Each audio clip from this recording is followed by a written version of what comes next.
This isn't going to be an ASMR video. I have the microphone back here, but it's not even plugged up.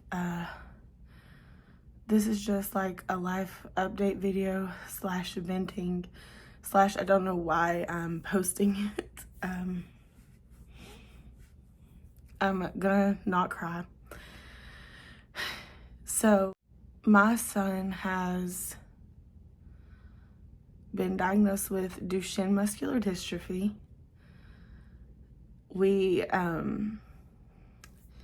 has ADHD too, so at school, to get him a IEP, and individualized education plan, they did all these tests like speech tests, physical therapy, occupational therapy, and some other stuff. And they noticed that he's like maybe a little behind. He has trouble climbing stairs. He has trouble, running.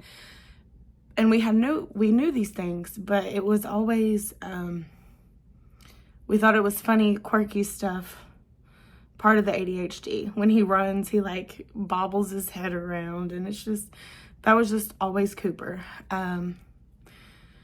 So they got him into physical therapy, whatever. He didn't need speech, whatever. He does physical therapy and occupational therapy at school. It's part of his IEP. He started baseball, and he was really trying to run, but he couldn't.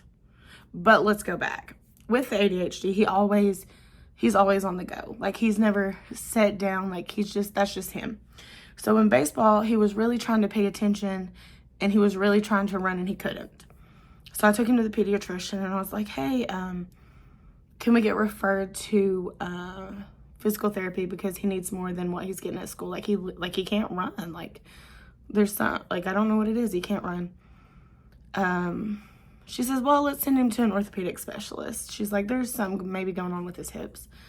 Come to find out later, she had suspected muscular dystrophy. She just wasn't going to throw those red flags up yet. And she knew that sending him to the orthopedic specialist, he could push things faster, and he could get us where we needed to go. So I think it was 2 weeks or so, he goes to the orthopedic specialist, and I didn't go because I didn't think his dad took him. I was at work. I didn't think it was going to be anything. I thought it was going to be a referral to, maybe physical therapy or, something. So, the doctor comes in, looks at him, leaves, comes back in and says, here's a note to get this blood drawn to check this level or whatever. It's a CK level. And that was it. And Ryan was just, expecting him to come back in and explain stuff, but that was it. That was all he got.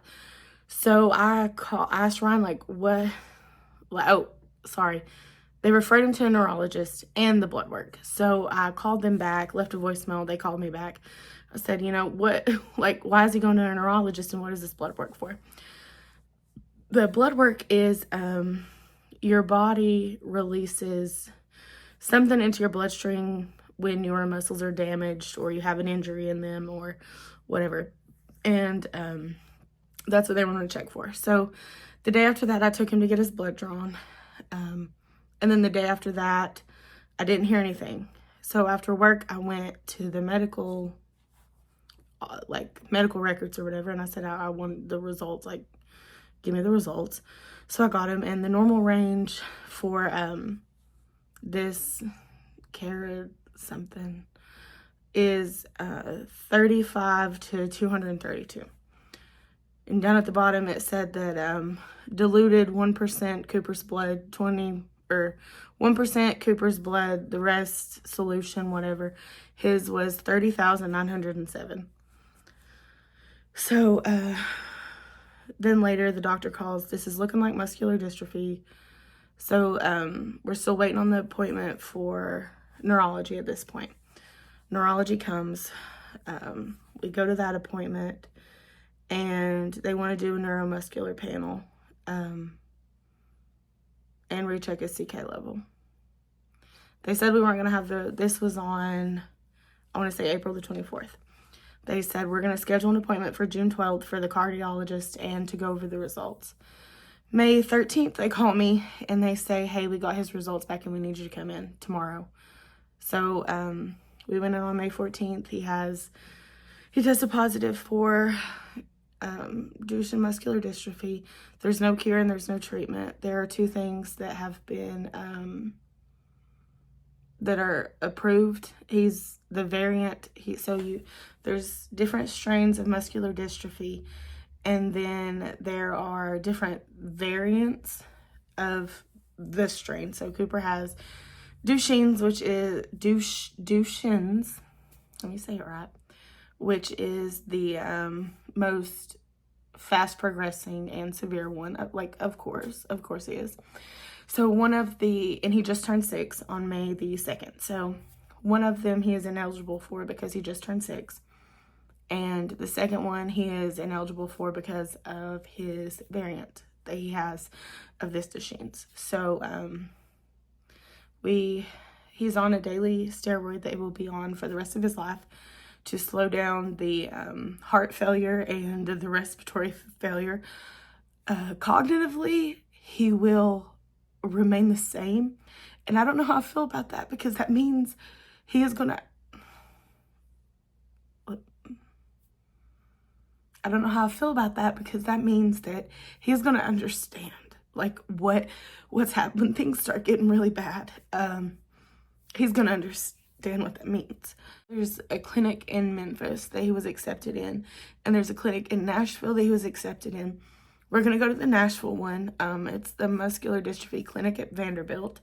That is also where they are doing the I can't remember the name of it. It's a one-time infusion. It's $3.2 million. A one-time infusion. That's where they're doing it there. That's the one that he can't do because he just turned 6. It was for like five and under. But his neurologist is hopeful that once they meet him, they might, make some exceptions. She said that the medical world is always changing. New stuff's always coming, but like, I'm not getting my hopes up about it. I'm just gonna, day by day, we're just gonna, sorry, I'm holding this mascara. Day by day, we're just gonna go through it. He will, in the short future, he'll need mobility devices, and your hips and your legs are the first to get really bad, and then it moves up. I just don't know. He is 1 in 3,500 boys a year that, are born with Duchenne's. Why is there no awareness? The earlier you catch it, the better you are. The earlier they can start steroids and slow the progression. So any muscle damage that my baby has taken up till now is just gone. There's no getting it back. But had this be tested at birth, we could have slowed it. We could have stopped, you know what I mean? We could have slowed the progression, and he could have been eligible for the one trial. My request to you is just help people be aware so that they're not blindsided like we were, because what is a muscular dystrophy? It's considered a rare disease in the United States, but 1 in 3,500 boys born, that's not that rare to me. There's no awareness, and there needs to be, and I have advocated my entire teenage and adult life for the things I believe in. So this is just another, we're gonna fight for this, and I want everyone to know what muscular dystrophy is. I want everyone to know, sorry, I'm trying to compose. I want everyone to know what to look for, what are the signs. I want to petition to have this being part of you're born and they do all these tests. Why is a neuromuscular panel not on there? It's a blood draw. Yeah, they're going to be uncomfortable for a couple of minutes, but this can add years onto their life. I want that to happen. Ohio, just in April, they put in their budget that that's what they're gonna start doing that. They are the only state so far. And that needs to be a global thing. That needs to happen everywhere so people can get early intervention to prolong the already short life that their kids are getting. The other types of muscular dystrophy, you live longer, and the progression isn't so fast. But with Duchenne's, it's just... So we are putting Cooper on as many adventures as we can, and we're having a lot of fun, and he doesn't know anything other than we're at the doctor because of your legs.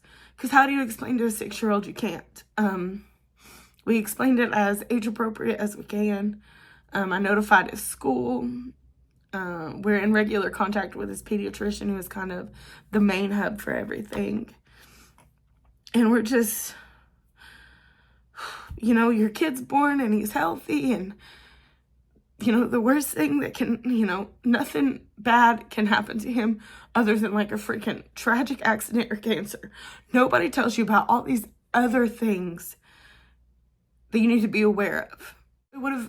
I want it to always be in the back of people's minds what to look for. Not because I want other people to go through this, but because other people deserve a better chance. And I feel like if there's more awareness, there will be more funding. And it's just been a time.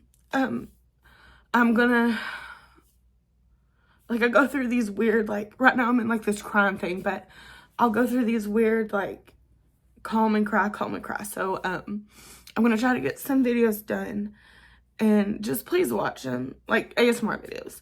Just please watch them. At some point, I'm gonna have to quit my job. And this is gonna be really expensive. So, like, that's a free way that you can help a homie out, help my baby out. Just watch the videos. Like, leave a comment. Just, I would love to be able to make this my full-time income so that I can stay home with him and I don't have the added stress of work. I'm feeling a lot of guilt about having to work, but I have to.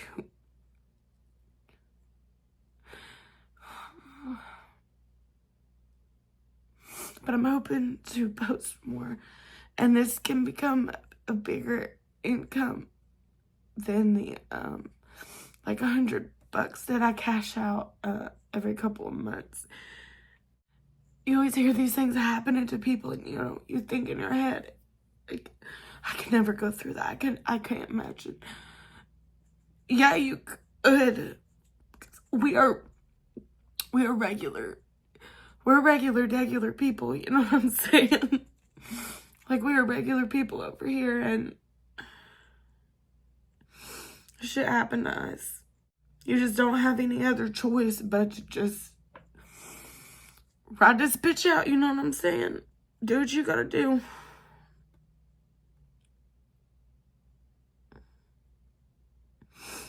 I understand that this probably isn't an appropriate place to put this video, but I don't have anywhere else for it to go. And by me posting it here, I'm hoping that you will, you know, watch my ASMR videos.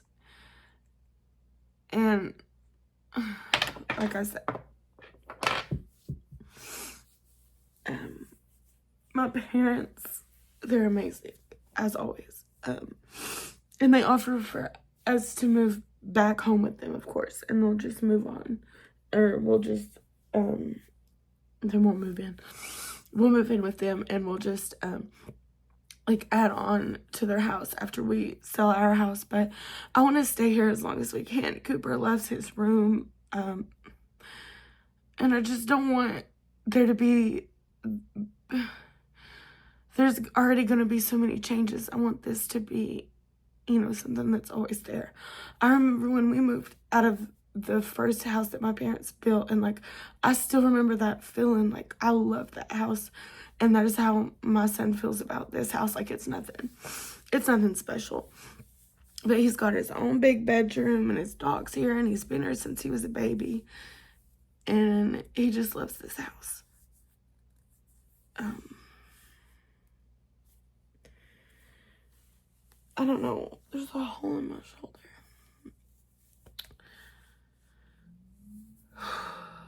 It feels like the smallest little pebble just came off my shoulder.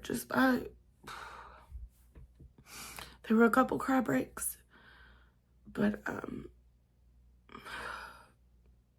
and I'm worried about his dad. He's not, he kept his hopes up. So he was double shattered. I don't work like that. As soon as they said muscular dystrophy, I went to the worst place so that if it wasn't the worst thing, I would be happy. And if it was the worst thing, I wouldn't be completely, like, inconsolable. So for, a month, I've, had time to accept and understand and do research and know what my role in this needs to be. His dad, I was finding out Tuesday was like I've had a month to not come to terms with this, because never, fuck Dusheen, never. But I've had a month to, like, sit with it, and he has just found out.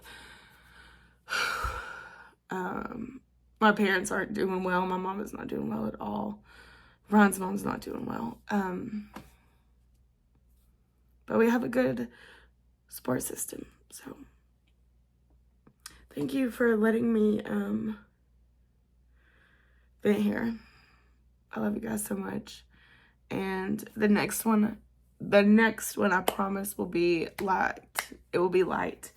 And it will be an ASMR video, and we'll be chilling, and y'all will be tingling, and I will be in my happy bubble where I am protected from the outside terrors. So I love you guys, and I truly cannot wait to see you in the next one. Bye.